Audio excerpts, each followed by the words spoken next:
Muy bien, Salmo 42. Vamos a hablar de cómo superar la nostalgia. 1. Muchas veces este salmo ha sido usado más para identificar la sed de Dios, la sed de Dios.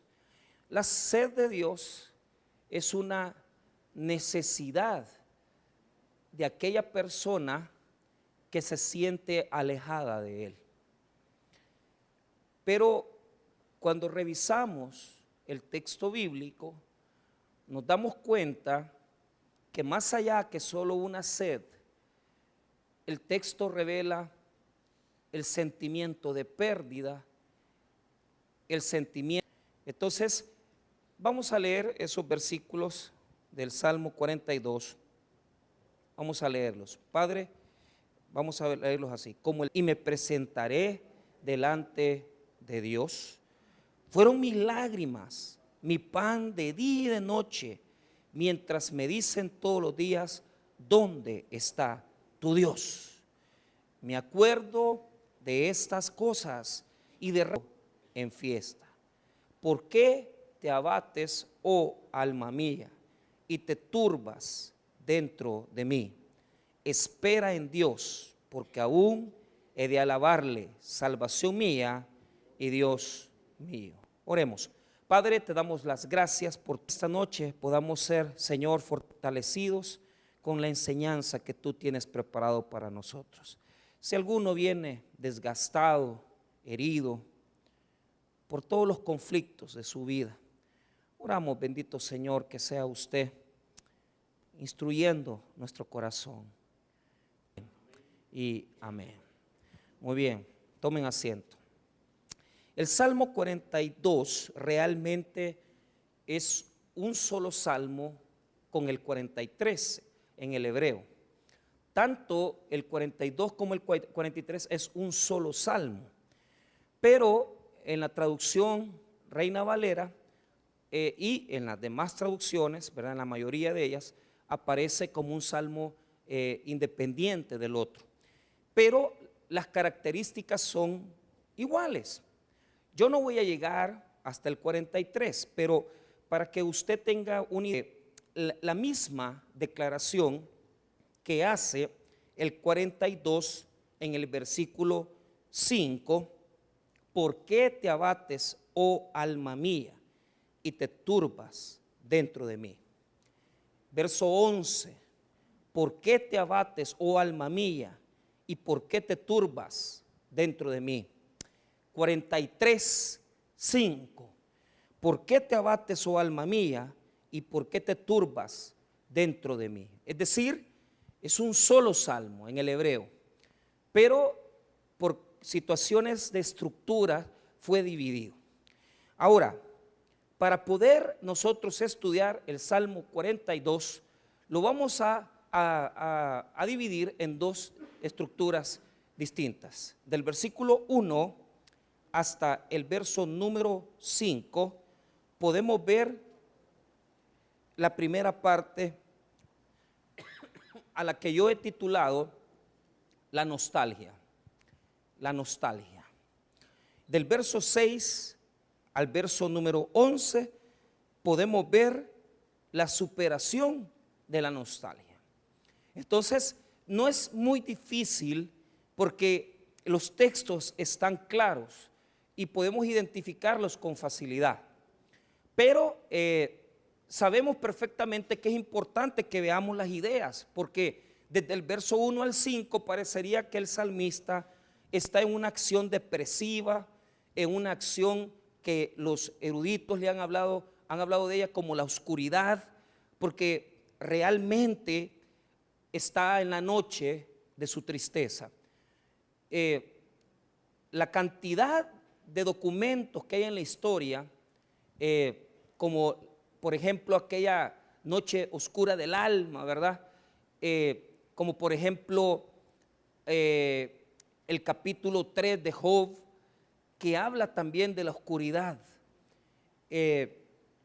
nos llama a entender que todos nosotros podemos pasar por ese proceso de oscuridad. Pero el Salmo tiene esa fuerza, esa impresión en su escritura. El mismo Espíritu Santo ha permitido que desde el verso 6 en adelante haya luz y hay esperanza. De tal manera que para todas las crisis de nuestra vida podemos entender que hay oscuridad, pero también hay luz al final de nuestro camino. Les pido disculpas porque estoy algo enfermo, pero de la mente. Entonces, también estoy un poco mal de salud. Pero vea bien, ¿qué es la nostalgia? La nostalgia es un sentimiento de recuerdo de lo perdido. Es un sentimiento que nos hace pensar que las cosas que tuvimos antes y lo que perdimos y no podemos recuperar fueron mejores y superiores a lo que ahora estamos experimentando. La palabra nostalgia se divide etimológicamente en esas dos estructuras. Nostos, que quiere decir un regreso, y algos, que quiere decir dolor, es decir, un sentimiento de placer y de dolor por recordarnos de aquellas cosas que nos dieron alegría. Hay muchas personas que su temperamento les ayuda a ser nostálgicos. Pasan días en depresión, pasan días recordándose de lo que antes fue, y pasan en la noche oscura que estamos hablando. Es muy fácil que nosotros estemos viviendo en esa misma oscuridad. Ahora, caractericemos y determinemos cuáles son los elementos que conforman esa oscuridad. El primero de ellos es un deseo de estar con Dios, porque sentimos que estamos separados de Él y que Él está lejos de nosotros. Cuando una persona cae en esa etapa de su crisis, él desearía o ella desearía que Dios actuara ya, pero Dios no actúa. Es más, no solamente no actúa, sino que ni tan siquiera vemos evidencias de la respuesta de nuestras oraciones. Entonces, el salmista comienza el salmo describiendo una imagen de la naturaleza. Algunos eruditos han pensado, porque hay personas que se lo adjudican a David este salmo, pero si ustedes leen conmigo el título del salmo, mire lo que dice: mi alma tiene sed de Dios, al músico principal, masquil de los hijos de Coré. Entonces los hijos de Coré eran servidores del templo.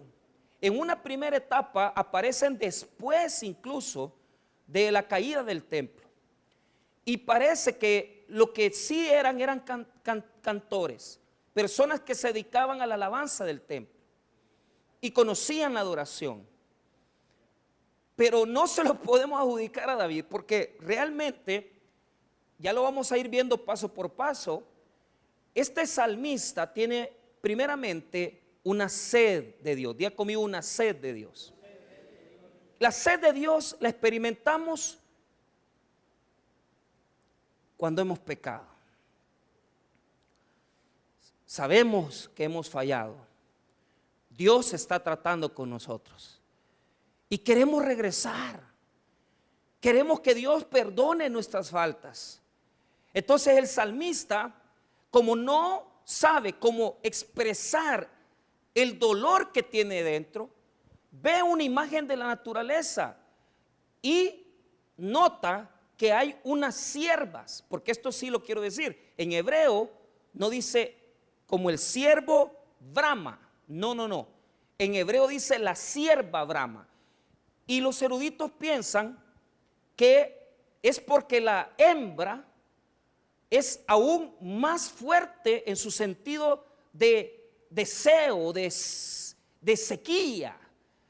Ella siente una sequedad porque necesita agua, necesita abrevar, y cuando va a tener que beber de un riachuelo, no lo encuentra. Entonces, el salmista posiblemente estaba viendo a una sierva cansada, abatida, que va a buscar al riachuelo y no lo halla.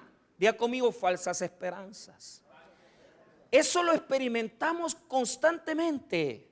Cuando queremos que Dios responda, cuando queremos que Dios haga su labor, pero de repente, en lugar de darte una noticia para poder darte esperanzas, te das cuenta que el cáncer avanzó más, te das cuenta que el problema de la insuficiencia no se ha encontrado todavía un donante, y uno ve aquella cuestión lejos, y uno siente que Dios también está lejos de uno. Estamos lejos porque hay cierta desobediencia en nosotros, y la sed de Dios nos hace encontrar que estábamos distanciados de Él. A mí me ha pasado que hasta que Dios no nos quebranta, no nos damos cuenta la lejanía que teníamos de Dios. Y tal vez usted puede decir, pero es que venimos a la iglesia, nos congregamos. Es que no estamos hablando de venir al culto. Estamos hablando que una persona puede estar en el templo de Dios y lejos del mismo Dios. Gracias. Lejos, apartado de lo que Dios quiere hacer en su vida. A mí me ha sucedido muchas veces que he estado hasta sirviéndole al Señor, pero Dios en mi vida ha estado lejos de mí. Yo lo he sentido lejos y me he sentado y he experimentado esa sequía. Diga conmigo, sequía. Que experimenta uno cuando uno sabe que Dios no lo está llenando. La pregunta es, ¿por qué no te llena el culto? Hay mucha gente que aquí la adoración no lo llena, la alabanza no le llena. Es más, hay personas, y con el respeto de ustedes, sin molestarles, que no se congregan. Pero yo no estoy molestando para que usted venga al culto. La respuesta es una cosa: es que no sientes la llenura que siente el Espíritu cuando tú estás dispuesto a cantar alabanzas al Señor y cuando tú estás dispuesto a recibir la palabra de Dios. Entonces, la razón por la que no te llena el venir al culto y tu experiencia aquí es pobre, mínima y miserable, sales de aquí con las mismas derrotas con las que entraste. Sales aquí con los mismos fracasos. Y uno se pregunta, ¿por qué? Pues la razón es la siguiente: cuando uno cae en esta condición de sequía es porque usted está muy lleno de usted y no de Dios. Usted se ha llenado de sus propias preocupaciones, se ha llenado de sus propias necesidades. Usted está más preocupado por sus propias situaciones de vida. Si mañana le van a pagar, si mañana lo van a ascender o no lo van a ascender. Por Dios, hombre. A veces es necesario que Dios nos quebrante para darnos cuenta que nos habíamos llenado de nuestras propias ideas y deseos. Y hasta que no nos desvaciamos de nosotros, Dios no puede venir a suplir esa sequía. Por eso es que no te llenas. Porque vienes a la iglesia, vienes a la adoración, pero vienes lleno de ti. Vienes lleno de cosas de que estoy orando porque quiero que me aprueben un crédito para un celular.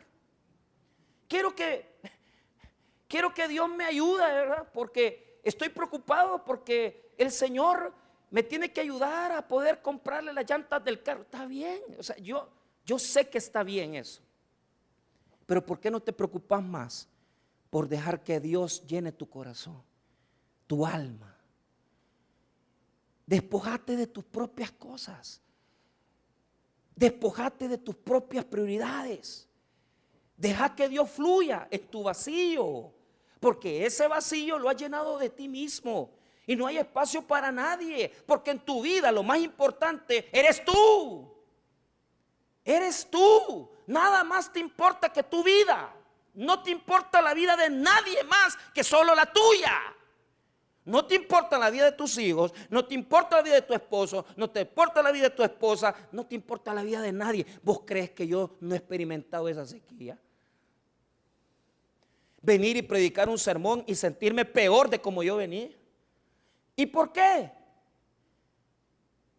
Porque nos llenamos de la soberbia, porque nos llenamos de nosotros mismos, de nuestra algarabía. Pero no venimos con un sentido humilde de decir, Dios habla a mi corazón. Por eso hay sequía en el corazón del hombre. Porque cuando una persona está muy llena de la carne, está muy llena de sí mismo, está muy llena de yo, no hay espacio para Dios en él. No hay espacio. El problema de sequía es que no hay espacio en tu corazón para Dios. Seamos honestos. Seamos honestos. Venimos a la iglesia para ver si Dios me saca del agüite, para ver si Dios me hace el milagro. ¿Por qué no venís a la iglesia para agradecerle por sus bendiciones? ¿Por qué no venís a la iglesia porque lo amás? ¿Por qué no venís a la iglesia y decís verdaderamente, yo quiero venir a la casa de Dios por lo que tengo que venir, no a buscar mujer ni marido, sino que quiero venir a buscarlo a Él, que es el único que puede llenar el vacío del corazón del hombre? Entonces la sequía es consecuencia de la llenura de nosotros mismos. El salmista ve que la sierva busca el agua y no la encuentra y se queda en sequía. Entonces él dice, mire el verso 1, como el siervo brama por las corrientes de las aguas. Mire bien, brama, diga conmigo brama. Gime, en hebreo es como un viento, es un gemido, es viento, aire, diga conmigo aire. En hebreo es como que, o sea, queda más desesperado. Queda más desesperado. Entonces, aquí está la comparación, coma, en el 1. Así clama por ti, oh Dios, el alma mía. Él se siente vacío de Dios y lleno de Él. Pero él no se ha dado cuenta todavía por qué está tan lleno de Él. Ya lo vamos a ver. Ahora, como les digo, la sequía hay que interpretarla así. La sequía no solamente es aquel que se ha apartado de la iglesia, no, aquel que ha pecado, no, es el que está en la iglesia, pero está lleno de sí mismo y no siente necesidad. Hasta que pasa un problema, ahí viene la gran sed de Dios. Ay, Señor, sácame del agüite, sácame del agüite, Señor. Que no estabas bien como estabas, pues. Si así estabas viviendo, vos viviendo tu propia vida, ¿ah? No estabas bien tranquila, tranquilo, estabas feliz en tu vida. Y ahora que estás en el agüite, te das cuenta que tenés sed, ¿verdad? Tenés sed. Porque está lleno de ti y no de Dios. Entonces ahora veamos el verso 2. Vuelve a identificar su alma. Mi alma tiene sed de Dios, del Dios vivo. ¿Cuándo vendré y me presentaré delante de Dios? Entonces aquí comenzamos a identificar la necesidad que él tenía. ¿Qué es lo que quería? Quería estar frente a la presencia del Señor. En el texto hebreo quiere decir, quiero estar frente a la faz, frente al rostro de Dios. Pero la sed de él es de Dios. ¿Pero por qué tiene sed de Dios? Porque está lleno de Él y necesitas que alguien le saque del problema, que alguien le saque del agüite,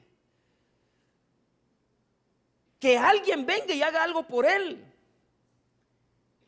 Ahora sí, ahora que nos enfermamos, hoy buscamos a Dios. Ahora que destruimos nuestra relación, ahora buscamos a Dios. Y está bien porque para eso está Dios. Pero lo que yo quiero que usted identifique es cómo cae en la nostalgia. ¿Cómo cae en la nostalgia? Primero, una sed de Dios. Una sed de Dios, de lo espiritual. Porque está en una necesidad. Ahora, vea esto. Aquí vuelvo a explicar que Él quiere estar frente a Dios. Él quiere estar en el templo de Dios. Él quiere estar adorando a Dios.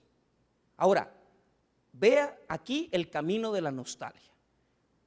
Verso 3. Fueron mis lágrimas, mi pan de día y de noche. Mire lo que ha pasado. Mire lo que ha pasado. Ha llorado tanto que ha desayunado lágrimas, almorzado lágrimas y cenado lágrimas. Pero ¿por qué? Porque estaba en rebeldía. Esas lágrimas son las que han hecho que el corazón se le ablande. Porque algunos aquí solo así queremos. Con agüite. El Dios del agüite es el que nos hace llorar. ¿Por qué no te hace llorar el Dios de la adoración? ¿Por qué no llorar cuando estamos aquí y de repente Dios usa a los de alabanza y cantan una alabanza? Allá va, el Espíritu Santo los usa. Y de repente tú sentís el impacto, ¿verdad? Que dices, hoy me quebranté, qué bonito. No, solo cuando estamos en calamidad. Solo cuando... No he pagado, pastor. Pues, ¿por qué no has pagado? ¿Por qué no has pagado? Sé honesto. Porque te llenaste de ti y no de Dios. Él quiere espacio en tu vida y en tu corazón. Pero tú te llenas de tus propias preocupaciones. Te llenas de tus propias necesidades. Te llenas de tus propios TikToks, de tus propias cosas de YouTube y cosas que no llenan el alma.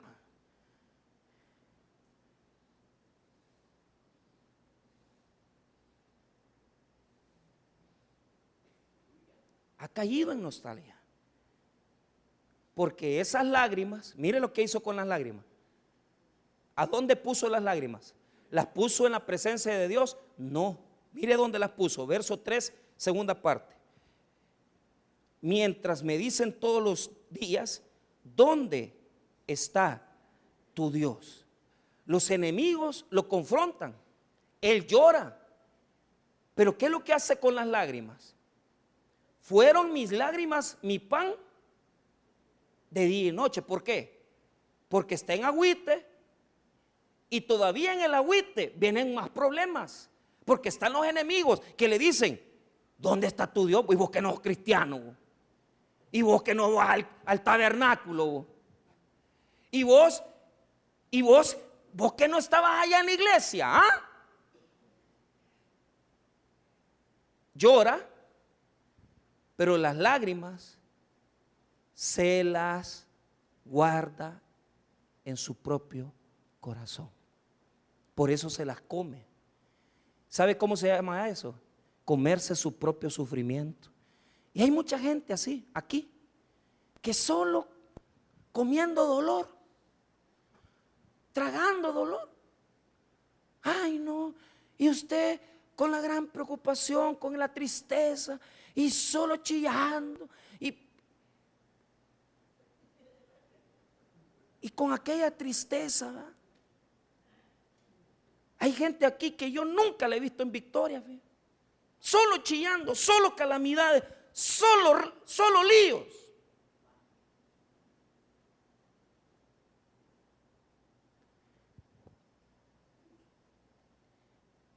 Pregúnteles si se congregan y cómo se congregan.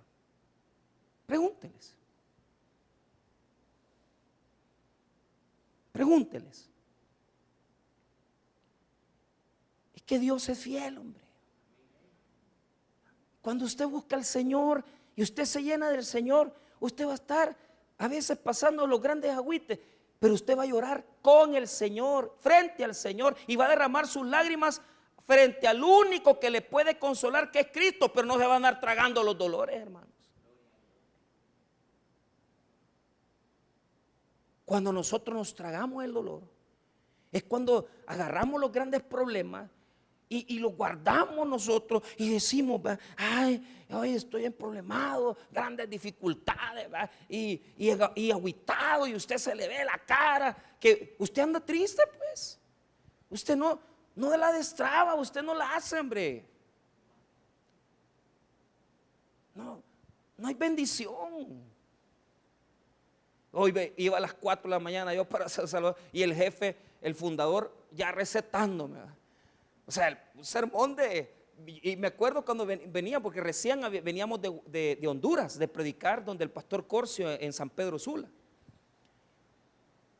Y él contaba ahí, porque es cierto, nosotros andábamos en Honduras, en un centro comercial, y nos topamos con uno de los gerentes para Latinoamérica.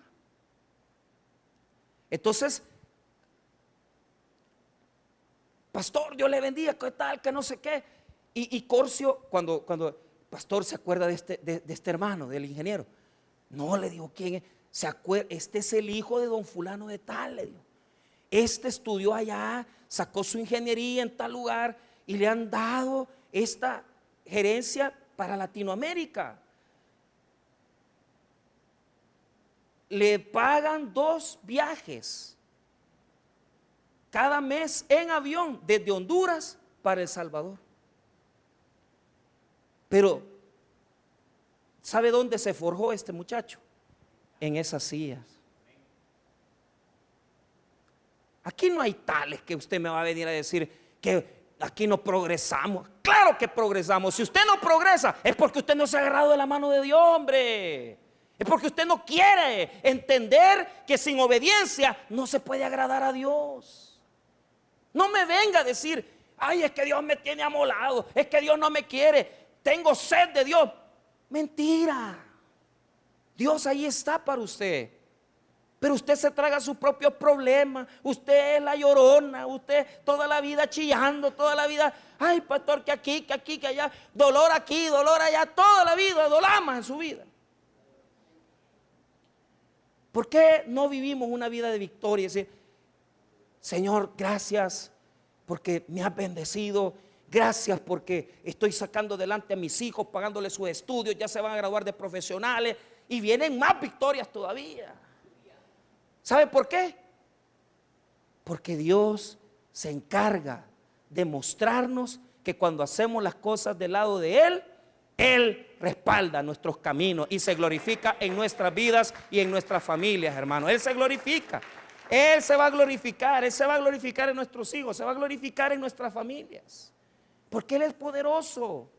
Y a Él le gusta que lo admiren. Y la gente diga, hey, mira fulano, ya se le graduó el hijo, se le graduó la hija. ¿Cómo lo logró? En esa silla. Adorando, perseverando, luchando. Pero no tragándose los problemas. Está bien amolado este. Tiene los enemigos enfrente. Una gran sequía en la que anda, agüite, sin pisto, acabado. Y chillando porque tiene que tragarse los problemas. Entonces, ahí se hace la mezcla perfecta. Cuando ya usted ya está en las cosas del Señor. Y encima de que está en las cosas del Señor, como lo vuelvo a repetir, se traga sus problemas, usted no se llena del culto, no se llena de la palabra, no se llena de eso, es su actitud la que no está bien. Entonces ahí ya viene un ataque normal de nuestras conciencias, que es regresarnos al pasado.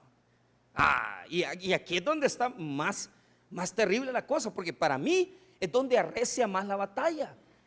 Porque uno de los sistemas de defensa que tenemos es la nostalgia. ¿En qué sentido? La nostalgia usted la puede usar en lo positivo y en lo negativo. Usted le puede sacar a la nostalgia lo mejor, pero también una gran depresión, hermano. Entonces usted comienza a acordarse que cuando usted era, que usted estaba soltero, soltera, que usted, todo mundo se le rendía, que usted tenía billete, que usted nadie lo detenía. Pero el problema es que está bien fregado. hoy está fregado. Entonces el salmista, mire lo que pasa en el 4, ahí comienza a atacar su conciencia, a traerle los recuerdos de las victorias pasadas. Me acuerdo de estas cosas. Ahí está el detalle que les quiero enseñar. Y derramo mi alma dentro de mí. Mira otra vez, el mismo error. Las lágrimas se las comía. Era su pan, amén. 2, el alma la derramaba dentro de sí mismo. O sea, dentro de él había una lucha que la misma alma le hablaba y no la controlaba, porque dentro de él había un recuerdo constante de los tiempos pasados. Y mire, el alma lo traicionó de tal manera que le derramaba dentro de sí los pensamientos y los recuerdos de la vida pasada. Vea de lo que se acuerda. Mire lo que dice: me acuerdo de estas cosas y derramo mi alma dentro de mí, de cómo yo fui con la multitud y la conduje hasta la casa de Dios. Mire, era servidor del templo, hermano. Él llevaba, hermano, la procesión y los metía en el tabernáculo. Y él se acordaba de ese tiempo de alegría, de tal manera que, mire, los recuerdos no eran tantos recuerdos, sino que eran recuerdos vívidos. Es decir, los tenía bien claros. Porque dice, mire lo que dice en la última parte del 4. Entre voces de alegría y de alabanza del pueblo en fiesta. Se acordaba de las grandes alabanzas. Se acordaba de la gran fiesta y cómo él saltaba y danzaba y llevaba a la gente al tabernáculo. Dundo. ¿Y para qué se fue, pues? ¿Para qué se fue?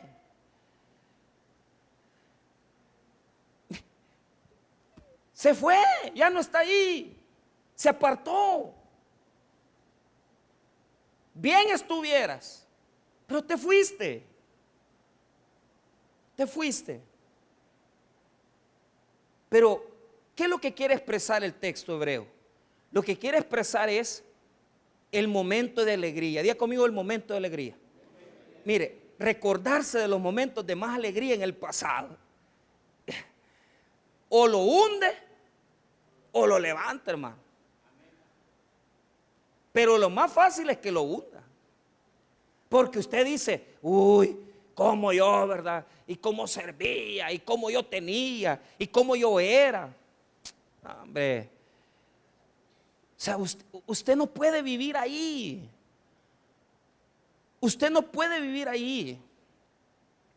Porque usted ya pasó esa etapa. Usted ya no está en ese momento. Usted ya superó ese momento. Pero hay personas que les encanta retroceder. Y les encanta volver a revivir otra vez. Es por eso que hay personas que se enamoran de sus novios, con los que anduvieron antes de casarse. Por Dios, hermano, si ese volado no sirve. Si esa fue su novia de bicho. Y idealizamos porque la vimos en Facebook y nos gustó. Mira, ¿y qué hubiera pasado si me hubiera casado con ella? Nada, vos. Si vos sos arruinado, le hubieras arruinado la vida a ella. Ay, si yo me hubiera casado con Chepe Trump, ahí estuvieras, fregada, fregado. Nos traiciona, porque ese es un producto de nuestra propia incapacidad de enfrentar los problemas. Es más fácil comenzar a acordarnos de lo que perdimos que lo que Dios nos puede venir a dar. Es más fácil retroceder y decir, antes estaba mejor, antes yo tenía esto, a creerle a Dios para algo superior a lo que teníamos antes. Entonces, ahí, cuando comienzan a venir las imágenes del pasado, porque ahí usted o se cae en la trampa de la nostalgia y comienza a decir, ay, es que mi papá, cuando mi mamá estaba viva, sí, es que es algo precioso, es algo lindo. pero supérelo, supérelo y sáquelo, porque esto es lo que les quiero enseñar. Hay gente que no, trae al pasado a su vida presente, lo vuelve a vivir y no lo deja escapar, y eso no es correcto. Usted tiene que dejar ir, porque usted no puede detener el tiempo, no puede detener las circunstancias, y nada en este mundo es estático. Todo se mueve. Solo Dios no cambia, solo Él no se mueve de su trono. Solo Él no se mueve de su trono. Todo va a cambiar. Y usted no puede detener las cosas. Vamos para adelante, vamos viendo qué cosas quiere Dios para nosotros. No se ve hacia atrás. Lo único que tiene que ver hacia atrás es para reconocer lo que Dios en el pasado le dio a usted y lo que Dios ha hecho en el pasado en su vida. Hay gente que dice, vea en el pasado y vea, ¿verdad?, lo mejor de su pasado. No, vea lo peor y lo mejor, y aprenda a ver lo que Dios le regaló en el pasado, y saque eso y recuérdelo como una victoria del Señor. Y recuérdese que ese pasado Dios le permitió tenerlo porque Él también se glorifica en todas las etapas de nuestra vida, en errores, victorias, de cosas desafortunadas, nuestra juventud, nuestra adolescencia. Todo eso en las manos de Dios solamente tiene que darnos a nosotros, diga conmigo, fuerza. Nada de estar ahí hundidos, depresivos, ahí está, el día está oscuro, hoy no voy a salir a vender. Vaya a vender, papá, porque necesitamos pagar los aires. Vaya y salga a trabajar, como todos lo hacemos, hermano, como todos lo hacemos. Yo le pregunto a Alejandro, a otros que están estudiando y que para la UBA y para el colegio, y un cuarto a las 4 se van. Yo les gano a todos, porque yo me voy a las 3:30, 3:30 me voy. Sacando las materias últimas de la licenciatura para sacar la licenciatura en teología. Y ya vienen estudiantes de aquí, pastores que están estudiando ya la licenciatura. Entonces, vamos avanzando, hermano. Nada que ahí vamos, ya llegamos aquí a la tierra prometida. ¿Cuál zapato? Sigámosle adelante las cosas. Que nuestro fundador decía, si el día lunes usted llega y a las 8 de la mañana usted no se ha peleado con nadie, vaya y busque a quien zaparle una patada, decía él. Entonces, y es cierto, hermano, esas vidas aburridas que el lunes tomando café a las 9 de la mañana en la oficina con una alemana, eso no sirve. La vida es de pelear, la vida es de venir con metas, propósitos y pelear en contra de la adversidad, sabiendo que Dios está con nosotros. Y esa es la gloria del cristiano. Esa es la evidencia que estamos progresando cuando vienen dificultades. Esa vida, eso no cabe aquí. Si no hemos buscado y no tenemos, busquemos con quién pelear. Porque esa es la vida. Entonces el salmista deja que el alma, o sea, se traga los problemas, el alma la vierte dentro de él. Lo que él debería de hacer es vertirla frente al Señor. Pero no, la virtió hacia adentro. Mire, vuelva a leer el 4. Me acuerdo de estas cosas y derramo mi alma.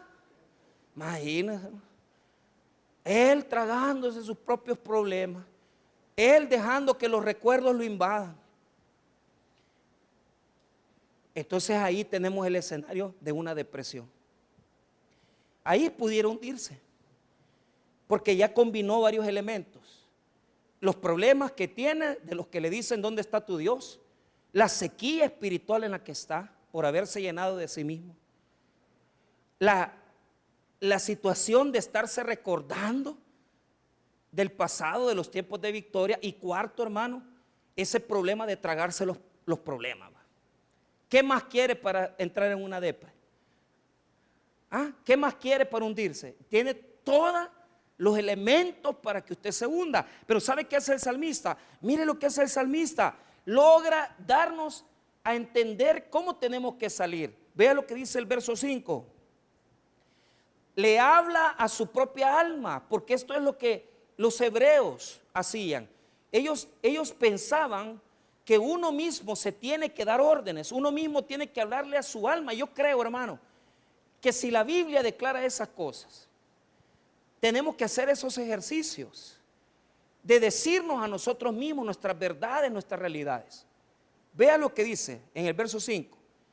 Toma su alma y viendo que el alma ya le jugó chueco, porque se traga los problemas, porque le hace recordar cosas que ya pasaron en su vida, él le habla a su alma y mira el 5, ¿por qué te abates, oh alma mía, y te turbas dentro de mí? Es decir, James Montgomery Boyce habla acerca de que tenemos que nosotros confrontarnos interiormente. Usted tiene que hablarse a sí mismo y decir, vaya, ¿y por qué tanta chilladera, pues? ¿Y por qué tanto que en el mes de noviembre me agarra de chillar y llorar? Ya el diciembre peor, va la Gran Depresión. Cálmese, hombre, háblese a usted mismo. Háblele a usted, háblese a usted misma, a usted mismo. ¿Por qué te abates, oh alma mía? ¿Por qué te desesperas, hombre? ¿Por qué dejas que te turben estos problemas? Pero ahora, cuando usted logra sacar del pasado las victorias del Señor y no deja que ese pasado lo retraiga, lo retrase o lo retroceda, usted tiene la fuerza del pasado con usted. Usted tiene la fuerza de las lecciones aprendidas. Usted tiene la sabiduría de todas las veces que se la bajaron y ya no se la van a bajar. Usted tiene la sabiduría de todas las veces que usted como hombre ha tomado malas decisiones y le ha ido pero súper mal. Usted como persona tiene la capacidad de entender que el pasado pasó y que usted aprendió de ese pasado. Entonces usted no se queda ahí, sino que usted sabe procesar su dolor, sabe procesar su tristeza. Y mire lo que hace el salmista. Mire lo que hace el salmista. 5. ¿Por qué te abates, oh alma mía, y te turbas dentro de mí? Espera en Dios, porque aún he de alabarle. Salvación mía. Mire lo que habla en tiempo futuro. ¿Y qué le dice a su alma? Espera en Dios. Diga conmigo, espera en Dios. Tranquilo. ¿Sabe por qué? Porque tal vez ahorita estás quebrantado. Tal vez ahorita perdiste el trabajo. Tal vez hoy estás lejos del templo. Tal vez hoy perdiste tu matrimonio. Tal vez hoy estás separado y divorciado. Pero te voy a garantizar una cosa. Cuando sabes aprender de tus propios errores y sabes entender que Dios ha tenido la misericordia de levantarte y caminar herido, viene un futuro en el cual vas a alabar a Dios y vas a salir de esa prueba, porque todavía tienes muchas alabanzas que cantar, tienes muchos cultos que escuchar y tienes mucho servicio que darle a Dios. He de alabarle, he de alabarle. No estoy quebrado, no estoy quebrantado, porque Dios tiene un futuro para mí. Voy a ir al templo y le voy a adorar. Ahorita no puedo, pero voy a ir. Y eso es lo que el salmista dice. Se ve más allá. Y dice, yo no me voy a quedar ahí, voy a seguir adelante, porque he de alabarle. Pero la palabra clave es esperar en Dios. Entonces, cuando ya usted, en ese vacío existencial que usted tiene en su corazón, lleno de tantas cosas que no tienen sentido, usted encaja a Dios. Usted mete a Dios. Usted le permite al Señor invadir su interior. Mire cómo cambia todo. Verso 6. Dios mío, mi alma está batida en mí. ahí como que hay un pequeño bajón. ¿Por qué? Porque él sigue teniendo muchos problemas. O sea, él no ha salido de las tribulaciones. Él está en problemado. Pero él ya no ve las cosas igual. Porque él ya no está viendo hacia atrás. Él logra ver hacia el futuro. ¿Pero por qué? Mire lo que dice el 6 después del punto y coma. Me acordaré por tanto de ti. Diga conmigo, me acordaré de ti. Es que, hermano, aquí el salmista nos está mostrando que no vale la pena estar allá. Mejor nos vamos a acordar del Señor y vamos a ver hacia los cielos, porque solamente en Cristo hay esperanza de un futuro diferente. Ve hacia arriba, no ve hacia abajo ni hacia atrás, ve hacia el Señor, ve hacia el Señor. Sáquele provecho al culto, sáquele provecho a la alabanza, venga, cántele al Señor, reciba palabra. Usted está en la crisis, manche su Biblia, póngale palabritas, aprenda de su proceso de prueba.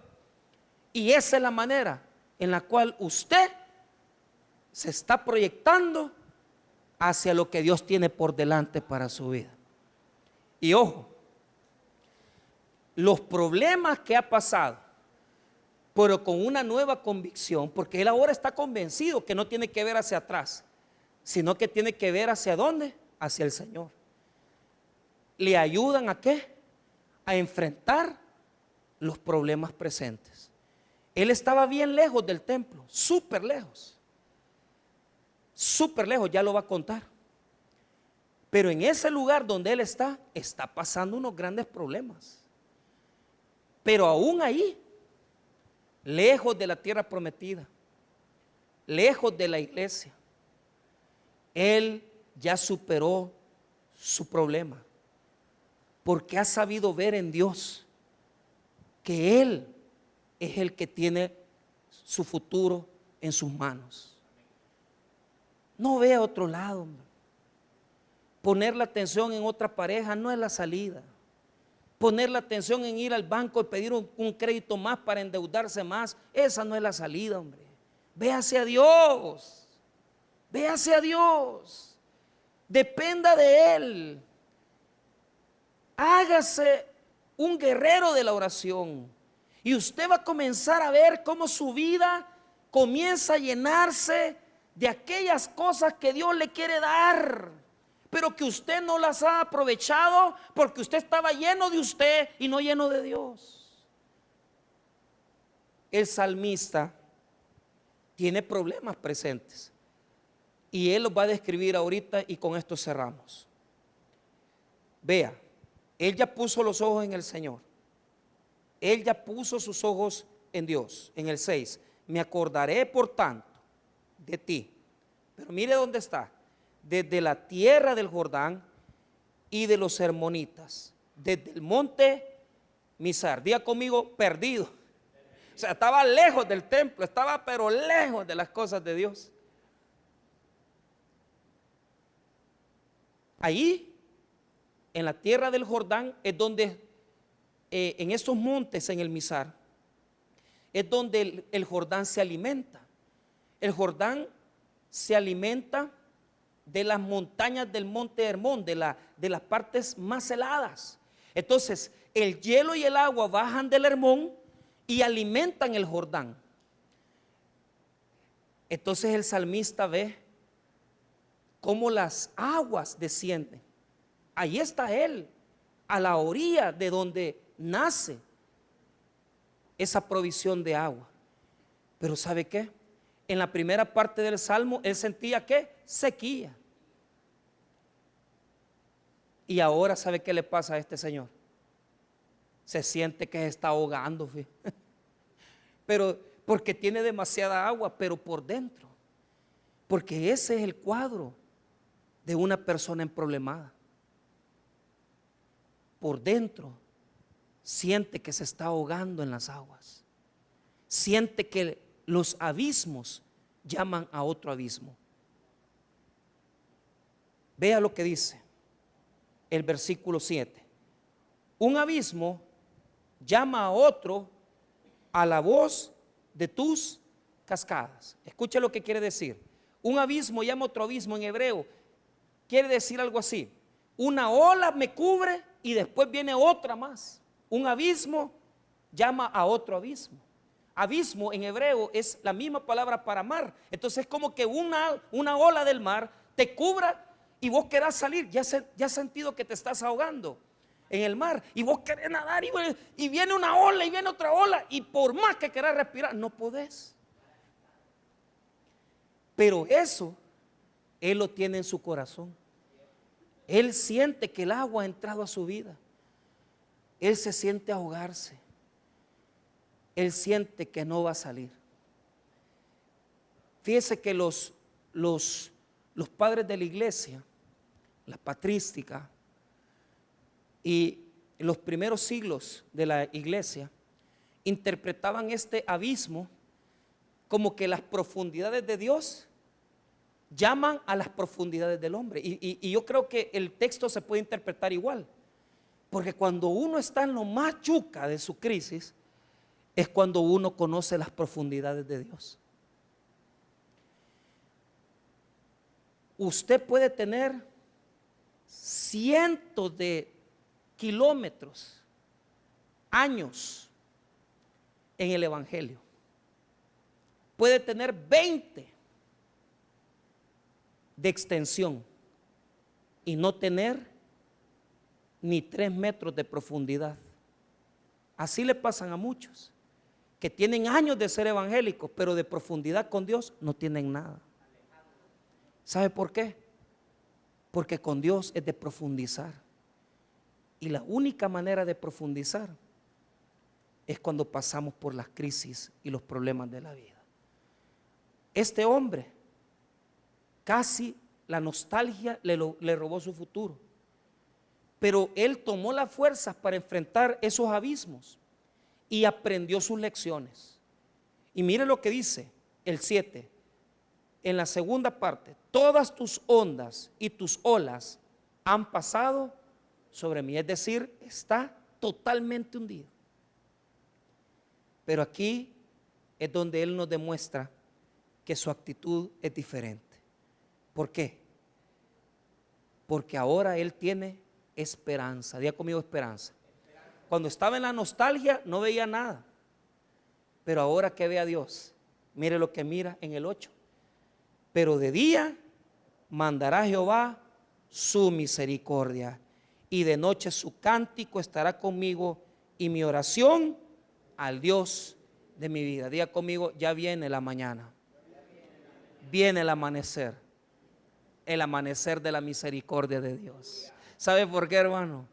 Porque cuando usted pone sus ojos en Cristo, a usted lo pueden estar ahogando los problemas, pero usted sabe perfectamente que Dios no lo va a dejar ahogado en ese mar, sino que Él le va a enviar su misericordia y lo va a sacar adelante.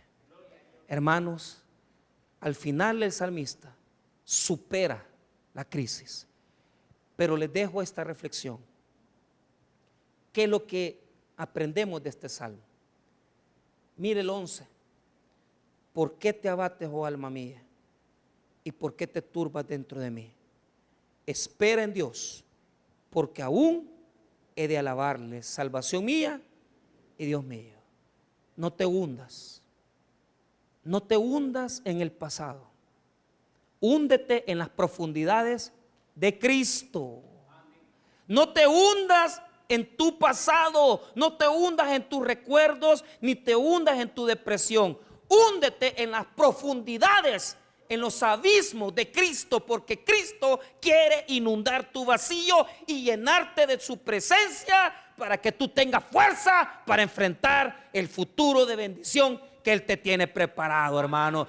Glorifica el nombre de Dios. Llénate de Cristo, vacíate de ti y llénate de las profundidades de Dios, porque es la única manera de superar la nostalgia del pasado. Vamos a orar, hermanos. Padre, gracias por tu palabra.